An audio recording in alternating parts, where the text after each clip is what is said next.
Hi, this is Ike from Groovy Entertainment. Today we got another book on tape to play for you. Today's book is I Can Read About Eskimo from 1979. So let's get started.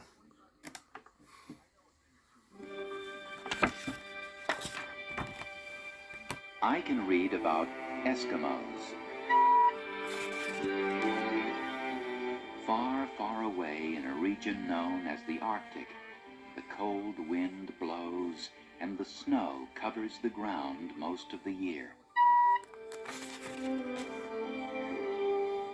It is here that a strong and friendly group of people called Eskimos came to live many thousands of years ago. It is believed that they traveled across a land bridge from Siberia to Alaska. Most Eskimos settled in Alaska. Others journeyed on to northern Canada and Greenland. They like to call themselves Inuit, a special word meaning the people. The Eskimos learned to live on a land covered with ice and snow. It took much hard work just to survive. They settled near the sea. There they caught fish and hunted seals, whales, and polar bears. They also hunted land animals called caribou, a kind of reindeer.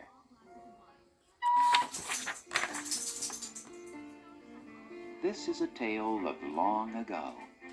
Nanluck and his sister Sharni lived with their mother and father in the Arctic, where winter lasts more than 6 months a year. The first snow of winter is falling. It is time for Nanluck and his family to build a temporary winter snow house, or igloo. The Eskimo word for any kind of house is igloo. Nanluck's father uses his bone snow knife to cut hard blocks of snow. The blocks are about 3 feet long. Together, they stack row after row of blocks in a circle. Each row slants a little more inward until the blocks form a dome-shaped house. The cracks are packed with snow to keep the cold out. It always surprises Nanluck that they can finish their new igloo in only 3 or 4 hours. Sharni and her mother help dig out the tunnel entrance to their igloo. Inside, they pack snow to make a platform above the floor. Then they put soft, warm animal skins across the top. This is the bed the family will sleep on.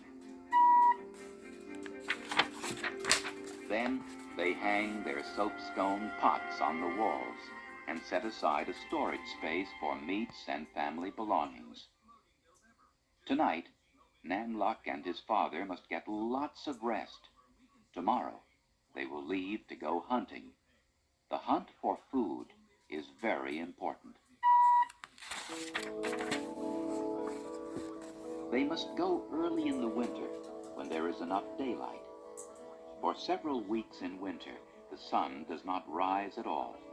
Then there is darkness. It is just the opposite in the summer, when the sun shines night and day for several weeks. In the morning, they prepare the large sled and hitch the dog team in front. Sharni and her mother set out clothing and food for them. They will be gone many nights. Father yells to the dogs, and they are off. Along the way, they see a huge white polar bear, an Arctic fox, several Arctic hares, and a snowy owl. All these animals have adapted to their snowy surroundings by growing coats of white fur or feathers. This helps the animals blend into their surroundings and hide from their enemies.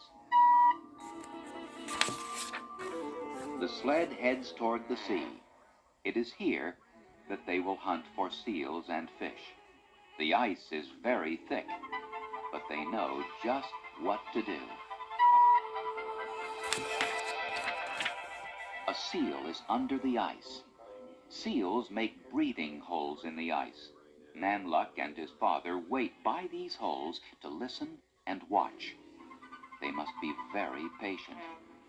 Finally, a seal pokes its head near a hole for air. Quickly, Nanluck's father uses his harpoon and catches the seal. Nanluck also helps catch food by spearing small fish as they swim near a hole in the ice. In the spring, the hunting is different. During the warmer months, the seals climb up onto the ice to sleep.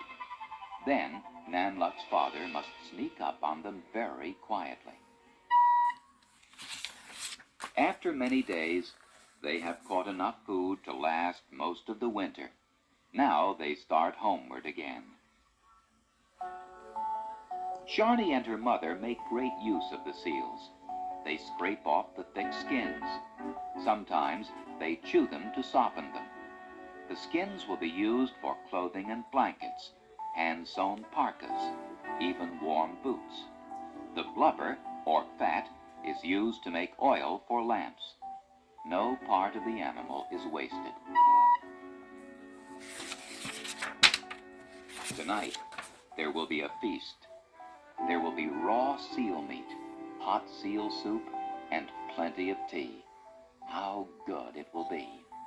The rest of the meat will be frozen and stored for future use. Sometimes the cold wind and blowing snow keep everyone indoors for days at a time. But no one minds.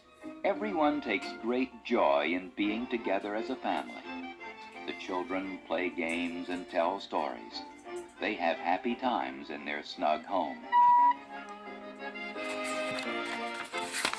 Nanluck and his father spend many evenings enjoying tug-of-war and other feats of strength.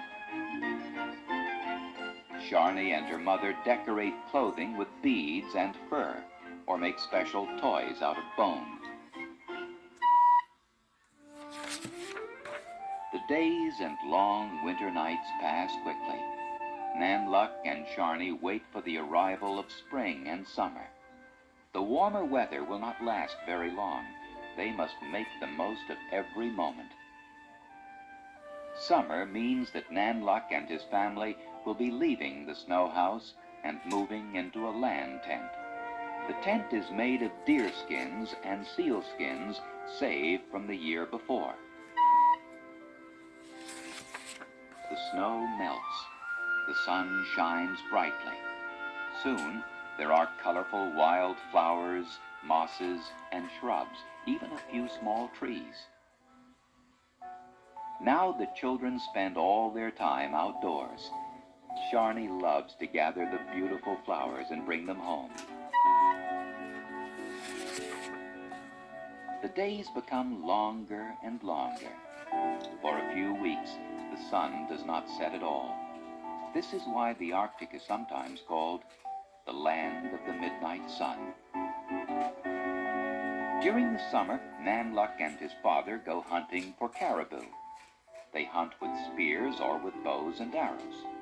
The skins are saved for the cold winter months ahead and for next summer's tent. Gradually, the thick ice on the sea begins to crack and break up.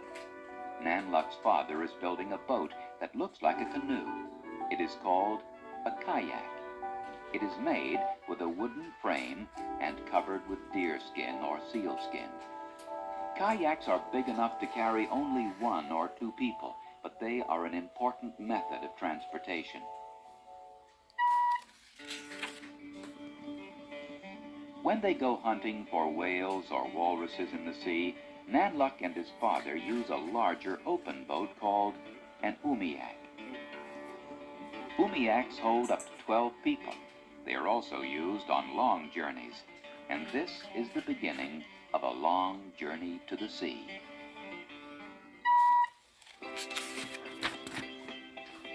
Life has changed since Nanluck and Sharni were children. That was life long ago, and new things are happening. Now, Eskimos live in modern houses and shop at modern stores. Eskimo children attend public schools. And when the children are out of school, there is always time for fun. Many mothers and fathers work in factories or in stores or in big oil refineries. And Eskimos have learned the new ways, but they are still proud of the old traditions.